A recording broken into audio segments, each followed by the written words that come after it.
কৰ্ম পাহৰি ধৰ্মত ব্ৰতী হৈ থকাটো মহাপাপ অন্যায়। নিজৰ জীৱনৰ গতিদিশ পাহৰি আনক সমালোচনা কৰি থকাটো মহাভুল মূৰ্খামি। দান অনুদান নহয় মহাপুণ্য যদিহে আপোনাৰ জমা ধন সঞ্চয় হয় শূন্য। ৰূপৰ চৰ্চা কৰি কৰ্ম অৱহেলা কৰাটো জঘন্য চিন্তা অপৰাধ। সমাজ পৰিয়ালৰ হকে বিজ্ঞজনৰ জ্ঞান বিশেষ অৱদান।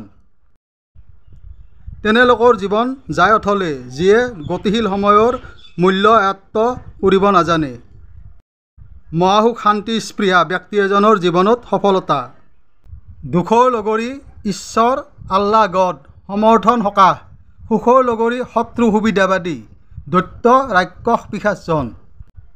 আনৰ দক্ষতা যিয়ে ঢুকিব অনুভৱ কৰিব নাজানে তেনে অজ্ঞই অহংকাৰ অভিমান গৌৰৱেৰে বিজ্ঞ শ্ৰেষ্ঠ জ্ঞানী বুলি নিজকে আনন্দ হুংকাৰ কৰে।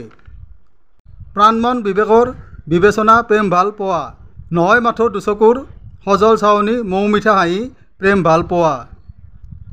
নিজৰ জীৱনৰ লক্ষ্য পাহৰি কোনোবাক সহায় সহযোগ সমৰ্থন কৰি হ'ব নোৱাৰি চিহ্নিত ব্যক্তি এজন দক্ষ জ্ঞানী পৰিশ্ৰমী বুদ্ধিমান বুলি।